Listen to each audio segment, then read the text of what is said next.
The only thing that bothered me was the SS Wakanic. The Wakanda Titanic. The the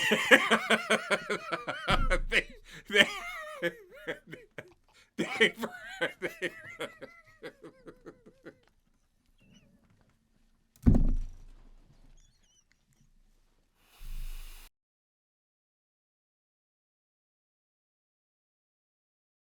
Welcome to Pork Chops, Rice, and Peaches. I'm Richard. I'm Noah. And last night I had absolutely nothing to do, so I turned on Wakanda Forever. And partway through the movie, I texted Noah and I said, "Hey, have you seen Wakanda Forever?" And he said, "Unfortunately, yes." And I said, "Oh, this is going to be a fun conversation." So here we are, less than 12 hours later. Just going to out me like that. I'm going to out you right away. Well, it was so funny to get that, and then I realized that I'm going to completely... Going to get me shot. I'm sure. Yeah, that's how I felt when you had me do our very first episode was, I hate Thor Ragnarok. That's also true. Yes. That's fair. We put each other on the chopping block. So, for our own entertainment. On the chopping block. So I don't know, when Wakanda Forever came out and was in the theaters, I had absolutely no interest in seeing it. Oh, Cher, you okay? That's not uncommon for me. I rarely go to the movies. You don't really go. Don't. We're going to start changing that with some of the bigger box offices that come out. Yes. I think. But when have to. It was my day off, and it was kind of a busy week last week, and it was kind of hectic, and last night I was just sitting around, and I said, you know what? I'm going to pop on something mindless and just watch it and see what happens. Mm-hmm. What is it that you didn't like about Wakanda Forever? Mind you, we have about 29 minutes, and I need to talk, so... Okay. Okay, so before I get absolutely spit roasted... by the internet, Wakanda Forever is not a bad film. Okay. It's not a bad film. But it's not a masterpiece. No, it is not. The original was not a masterpiece, and there are functional issues with both, and there's nothing wrong with that. The cast is really good in both these movies. The actors are all really good. They are fantastic actors, in my opinion. And Chadwick Boseman was perfect to play T'Challa. Yes. All right?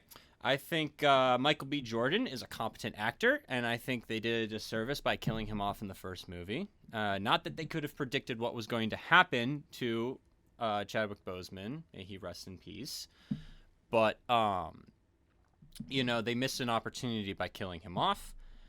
And but overall, they are obviously well-made films. They're competent, and they do their own thing. They tell their own story. They are culturally significant and very unique, incredibly unique. The issue that I have with Wakanda Forever is not entirely its fault. I'm going to state that as well. But the big issue with Wakanda Forever is that it is a repeat of the first movie because it has to be.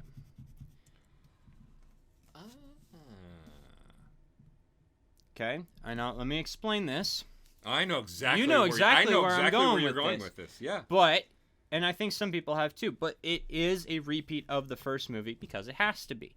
So, with the untimely passing of Chadwick Boseman, you need to have a new Black Panther character. Unfortunately, they wanted to replace him in that aspect. I do know that his brother said that Chadwick would have been not only perfectly okay with someone replacing him, that he would have probably preferred that, recasting the role. But they made their choice, and they stuck to it, and they tried to do it as best as they can. Shuri is a decent character. She was kind of the annoying sidekick in the first movie. Not that that's a horrible thing. It's just something you get in most superhero movies. You get that one character who's kind of comedic relief, but pulls their own weight. She's competent. And you have to elevate her into the new role. And I think that's a great concept. Jane's assistant in the Thor movies. Oh, Darcy is fantastic. Yeah, she's great. She's hysterical. So I think Shuri was the best choice in that regard. I think they made the right choice with that. The problem that I have with this is that they did repeat the first movie, and they didn't do it as well. So what's the first movie about? The first movie is about Black Panther, T'Challa, taking the throne of Wakanda. He does the ceremonial challenge. He is the heir to the throne since his father died, but he goes back and he wins it through combat, as is tradition. And he gets challenged again by Killmonger, who beats him and is the radical side. There's very obviously the aspect of colonialism and the racial tension. They're just themes throughout this movie, and I honestly think that Black Panther, the first one, did it pretty well overall, because it acknowledged that if you had this super advanced African civilization, why didn't they step in and protect their brethren on the continent when they were selling each other into slavery? And I think they actually say that verbatim. I think Michael B. Jordan's character Killmonger says that. Why didn't you guys help? And T'Challa has to rewatch that and look. That was the big thing. Killmonger wants to use Wakanda's resources to go into like the inner cities, because that's where he grew up, and he wants to, bring them home and take care of them, and use and exert the power and prove that they're not pushovers.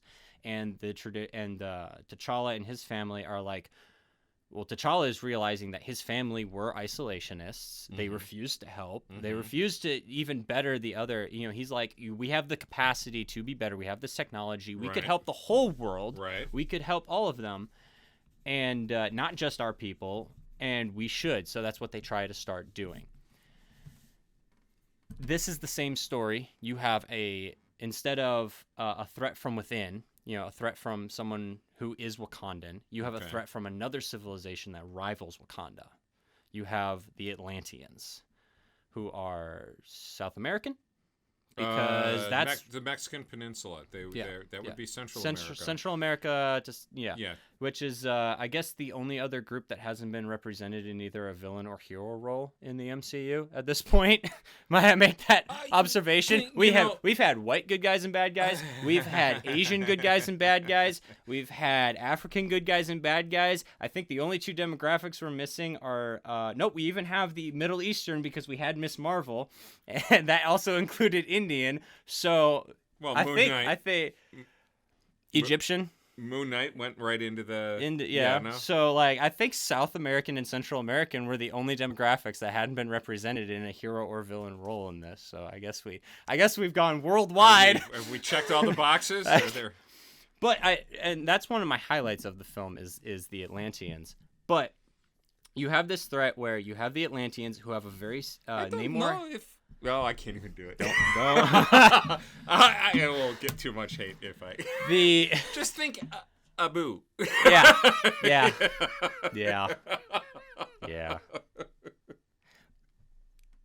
The Atlanteans have a very similar outlook as Killmonger does. So you have a very similar threat. Someone who wants to use the resources of Atlantis and Wakanda in order to protect their home, but also exert their dominance over the world. And Shuri has to stand up and claim her role as Black Panther. The big issue that I have, and prove him wrong, the big issue that I have with it is Shuri's grief. I think they told the right story in the wrong order, because Shuri has no moment of healing until the end of the movie. They did the right thing by letting her grieve, by letting her accept her grief and her loss of her brother, and doing that whole, she burns his shawl or the ceremonial cloth and just thinks about him and is allowed to mourn, which she wasn't allowing herself to do. But it came at the end of the movie. And from a story standpoint, that's the sort of thing that you would normally put before the climax. So in this case, what you would have is Namor beats her handily, dominates her as the villain of the movie. He would beat her, dominate her, and then she would because her grief would be interfering with her ability to fight. And then you would have her grieve, come back with a clear head, and then she would be more driven. And that's the standard cookie cutter approach to writing a plot that is Infinity War and Endgame. That's been done so many times. It has been done so many times, but what did we get instead? We just got Hulk. Woman. We got Hulk. No. I disagree with you. She just went rage mode. No. She went rage. No, like literally that's it. So they make a point of comparing her to Killmonger because of her grief. They actively point towards her turning out like Killmonger, hence why she saw Killmonger when she took the herb. And he's telling her, "You're turning out exactly like me because I'm the one you wanted to see. I'm the one that you wanted to hear from. I'm the one that you wanted to get advice from." But you're almost arguing that she would have to finish the grieving process in order to get through that question, and I would say that it doesn't necessarily have to be in that order. She had immediate threat. She had to deal with two things at the same time, and that was dealt with the vision from her mother. Because ultimately, she was more like her brother than Killmonger. She had to deal with her rage, and she dealt with her rage at that crucial moment of, do I kill Namor, or do I let him live and form an allegiance? See, and that's what feels cookie cutter. That is where it felt cookie cutter to me. Because every hero is, like, at this point, you have, Namor is too big a character to kill off. She was never going to kill Namor. Okay. But she, and she had him dead to rights. So here's a different perspective. I see this character Namor come out on screen, and in the back of my mind as I'm watching the movie, I am seeing a 7-year-old boy standing at the corner of Avers and Fullerton Avenue on the north side of Chicago, in a store called Grocerland, where the magazine rack was, and it was 3 comic books for a quarter inside a plastic bag because they had like pages missing or something, you know, right? And I remember seeing a comic that had Namor on it. Yep. That's all I know. So coming into 2 things. Yep. One, coming into the story with that is my only knowledge, and we're talking a 50-year-old memory. Yep. Okay.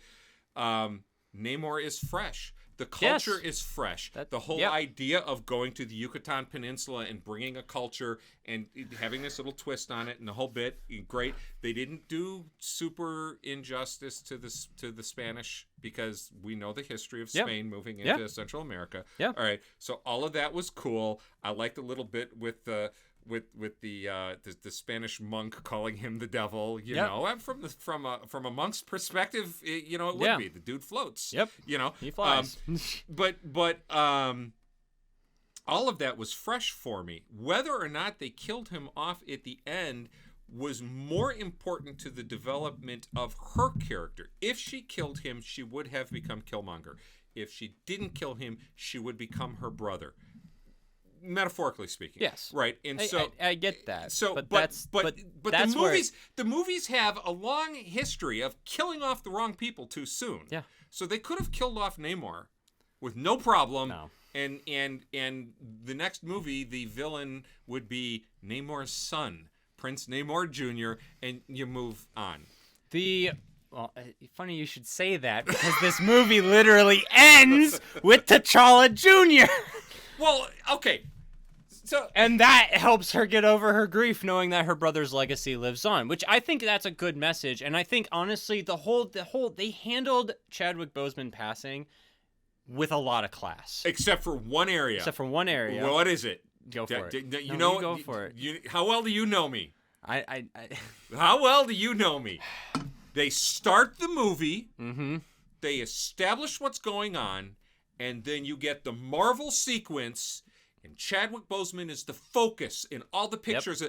You freaking broke the fourth wall right after getting me hooked in the movie. It's like you're hooked in the story and, oh, by the way, this is a story, and then try to get hooked back in the story again. You want to do a photographic, tribute to Chadwick Boseman? I am all for it. The man deserved it. At the end of the movie as one of the credit parts. You don't do it in the beginning. They completely broke the fourth wall right in the middle, right at the beginning of the story. That pisses me off every time it happens. Fourth wall break. Yep. Anyway, other than that, so I think it was handled well. One of the things that we've talked about in the past, and we've established that Marvel has raised the bar in storytelling. Yep. So high that excellent is now average. And this movie, one, falls into that category. It's excellent, but it's average Marvel fare. Yep. Okay. Number two, you are 100% correct. They had to hit the reset button. Yep. They had to introduce these characters. Yep. They had to go through that. I wish they would have recast the character. The main character had moved on. They didn't. So this is a movie that you have to have. Yep. I was very surprised. I shouldn't have been, but I was very surprised when she gets to the afterlife section and meets Killmonger. That was a delightful surprise for me. I was sitting back, I was consuming content. Here's how well the movie had me engaged. I wasn't thinking critically. I didn't take a single note. Yep. How often is that? That's right. That, okay. yeah. That I don't feel the need to grab a piece of paper and write something down. The only thing that bothered me was the SS Wakanda. The Wakanda Titanic.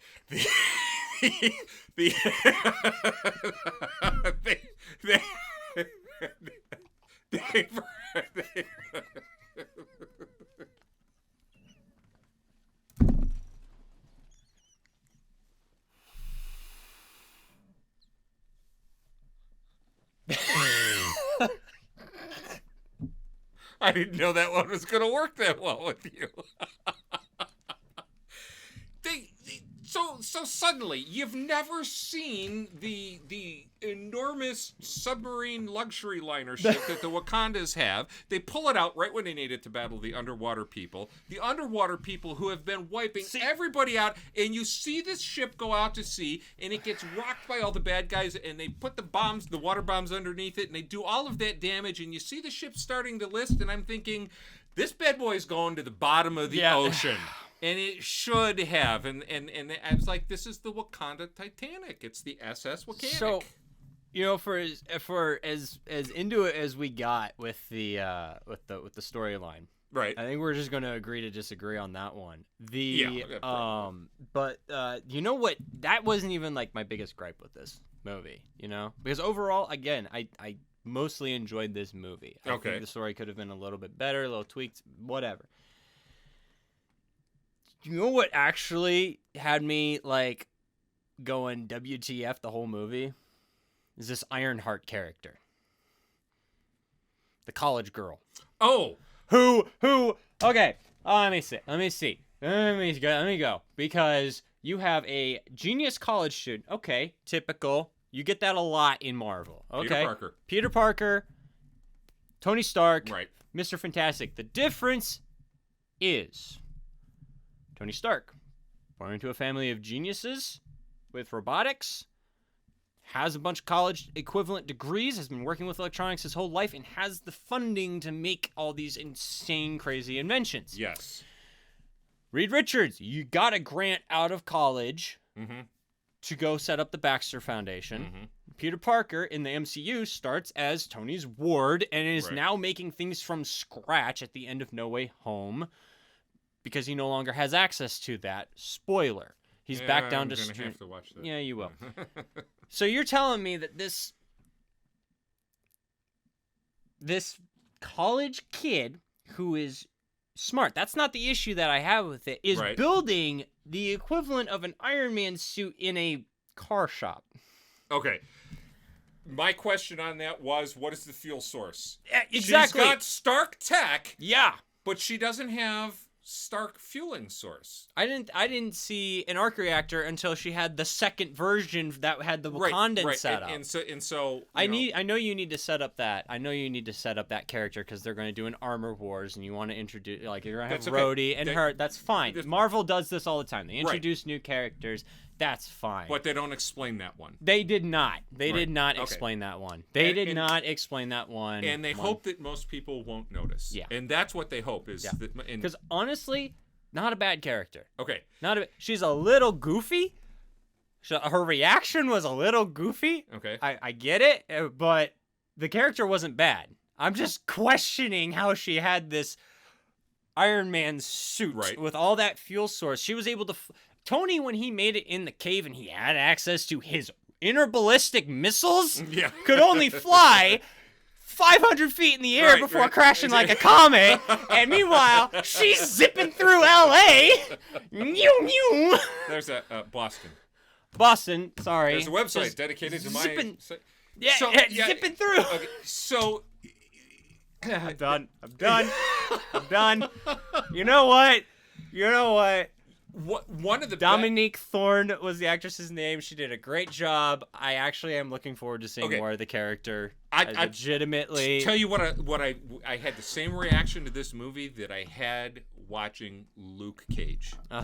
Oh yeah. I am deep into this movie realizing I don't think I've seen a white person, and I'm perfectly fine with that until Martin Freeman shows up. Right, and I mean that just doesn't bother me in the slightest. No, it really doesn't. The acting is absolutely fantastic. You know who my favorite actor in these two movies is? Who? I guess also in Infinity War.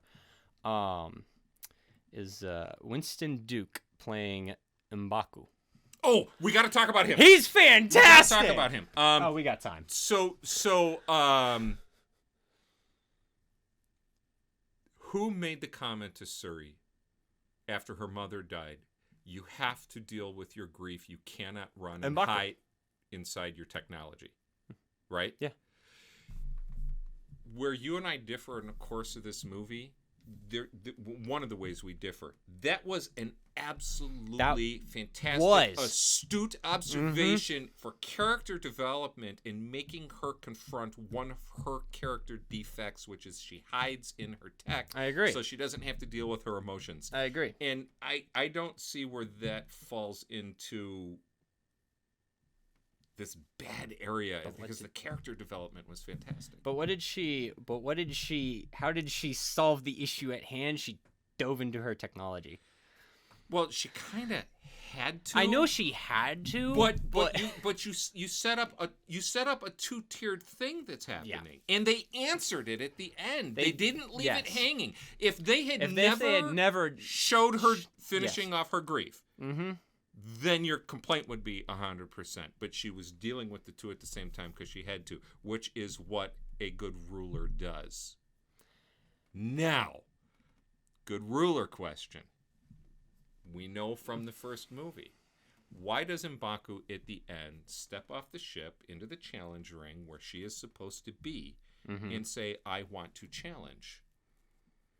Now, she's off in Haiti, going to ritual, right, meeting her nephew, which in and of itself presents a whole interesting different storyline for the future. Oh, yeah, they're setting up the potential to have a... Was his challenge legitimate? And if his challenge is legitimate, she has got to go back.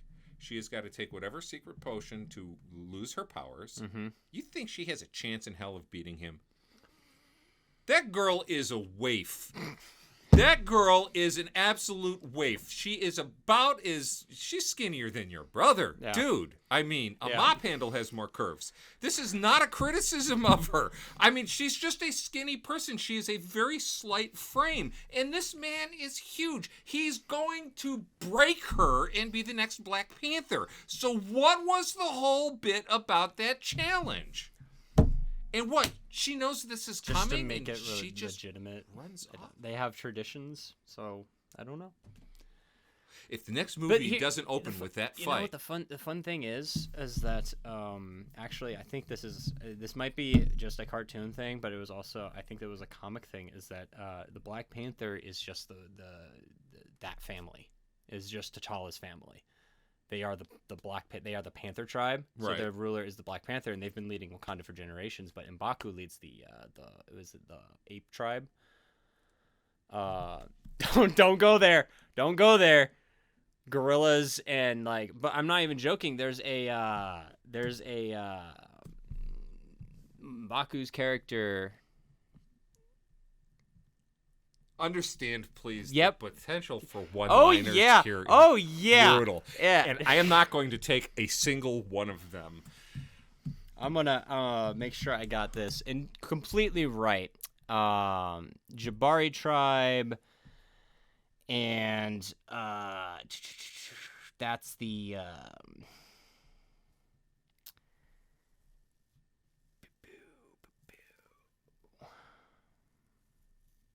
Okay, but I will tell you. I'll figure it. I'll figure it out. I will tell you. I will tell you something, and I mean this in all seriousness. Okay. Man ape. Yep, Okay, I'm all right. I okay, was right. I was all right. It's a super villain. Man ape. A silverback is one of the most terrifying creatures on the planet. Have you ever seen the little clips on Instagram? There he is. I'll post a photo for you guys too. Where I was right. The people are out White filming man-ape. silverbacks, and one will just grab a human being by the foot and drag him across the ground like it's nothing.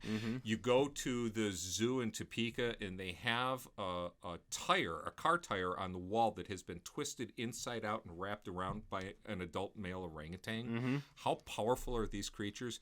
Could you imagine the power of a silverback fighting you in man form? That's a terrifying concept. That is Banner, where are you? Yeah. You know, because you almost need a Hulk to fight that. And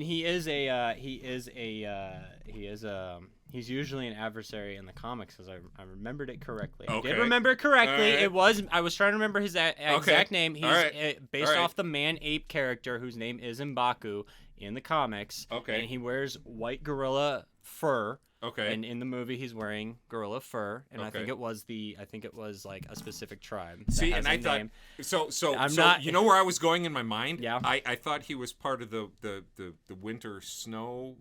Didn't they have some that live in the cold? Yeah, that's right. Yeah, he is. Oh, he is? Yeah, he's from the mountains. Because my first thought was like Abominable Snowman. Yeah, my first thought was like the the Black Sasquatch, like not trying to.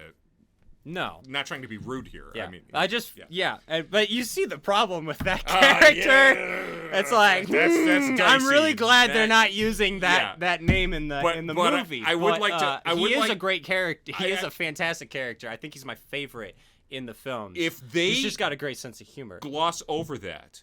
Yeah. They either have to explain that challenge was not legit, or they have to deal with that in the next movie. Or I wonder if that was her acquiescing and just being like, "Hey, maybe I don't want this. Go ahead." Maybe she decided to. Her strength is in the lab. Her strength is not as a leader. So if this is something that's between her and him, and she's willingly giving it over, that's a very interesting development. That would be a very interesting development. And please clarify for us. I don't know what the situation is. And then what kind of a leader of Wakanda would he be? And would he be isolationist, or would he be because in the intervention? It's very interesting. In the first movie, he was very much I want to run things my way. But in this movie, they gave him good character material to work with. He was a good character. Most definitely. It was fun. And watching him just get up during the fight scene when the Atlanteans are raiding Wakanda, and he just dives in to fight people. I'm just like, yeah, bud, go get him. Yeah, oh yeah. Real quick, I do want to touch on Namor. Yeah. If we have a moment. Yeah, we have a moment. Fantastic. I think the actor did a fantastic job. What was his name? I've never seen him before. Seriously, out of nowhere. Complete delight that it's an absolute actor I don't delight. recognize. The idea of taking Atlantis away from the stereotypical. For those who don't know, Namor the Submariner is one of the oldest comic book characters, traditional comic book characters, dating back to the time that Captain America came out. Like he's World War II old. Not as old as like Superman, but he's one of Marvel's OGs. Okay. And he is the traditional king of Atlantis, and he might have come out before Aquaman. I'm not sure. Debuting in early 1939. So he is Marvel's Aquaman. He does have wings on his feet that allow him to fly. Fights with a trident. He's as strong as the Hulk, even stronger in water. Supersonic speeds underwater, like swims super fast. But a hairdryer will take him out. But apparently, he's a much creepier villain in the comic books. There's this whole running arc of him trying to kidnap Sue Storm from the Fantastic Four and have her be his wife. That's all creepy. the routes that you could follow down that path, yep, they've explored it. Wow. They but so in the comics he's very much an anti-hero, which means they did a very faithful job of bringing him to the screen by keeping him in this more villainous potential to be an anti-hero role.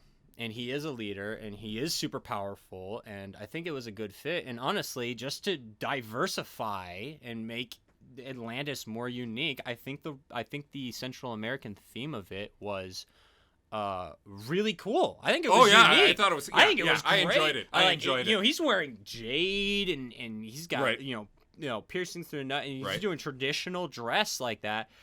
That was so cool. It was a cool design. And the Atlanteans, you know, I saw them in the trailers. I thought this is budget Avatar. And then I'm like, oh, no, this is... budget Avatar. You know? It was great. There was along those lines. There was a little bit of predictability in this movie that the cure was going to come through the bracelet that she was given. That she was going to have to resurrect the Black Panther potion in order to beat this whole thing. All of that was very predictable. Yeah, and you knew that it had to happen. But I enjoyed the character development of Suri. I enjoyed the dealing with grief arc. I enjoyed that for this movie. The action, the fighting, it's all so standard. It was better than the first one where the final fight was nothing but a CGI fest. Okay. The fight in the mine was just CGI. Black Panther. Oh yeah. So. Okay, yeah, I remember that. Yeah. So, anyways, Black Panther, Wakanda Forever. I liked it. I would say this is better than a consume the content product. I really enjoyed it. I think that it just out of necessity advances the Wakanda storyline.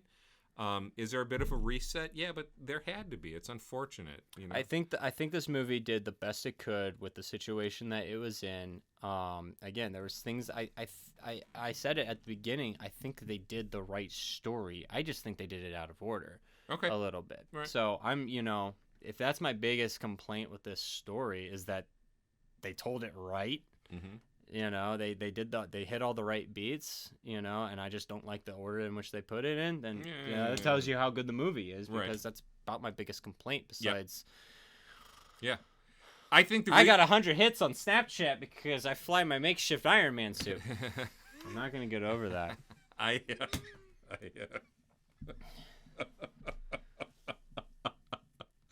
think the biggest thing that this movie suffers from is Marvel Fantastic has become average. Yes, I really do, but that's a compliment to the Marvel crew. Yeah, you know, completely. Hey, what do you think of Black Panther: Wakanda Forever? We would love to read your comments down below. And if you watched the episode on Bad Batch, you'll know that I want to start reading the funniest comments that we get in any way, shape, or form they come. So let us know your thoughts, and if they're entertaining enough, we will read them out at the end of episodes. Sounds good. Thanks for tuning in today. Subscribe for more.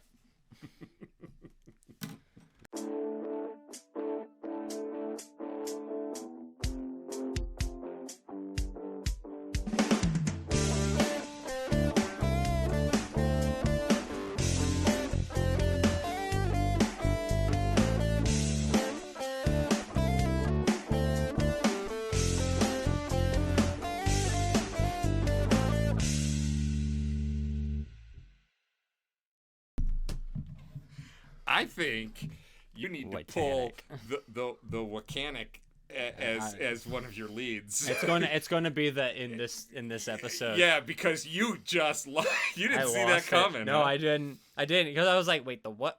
You said SS and then you said something. And I was so distracted by Watanic Wakanic. Wakanic. Yes. That was it. Wakanic. I wrote it down here. I thought you I thought you missaid mechanic, and Okay. the SS completely slipped my mind, and then I did the ADHD lag catch up, Right. and I was like, oh, he means the ship. Oh, he's made.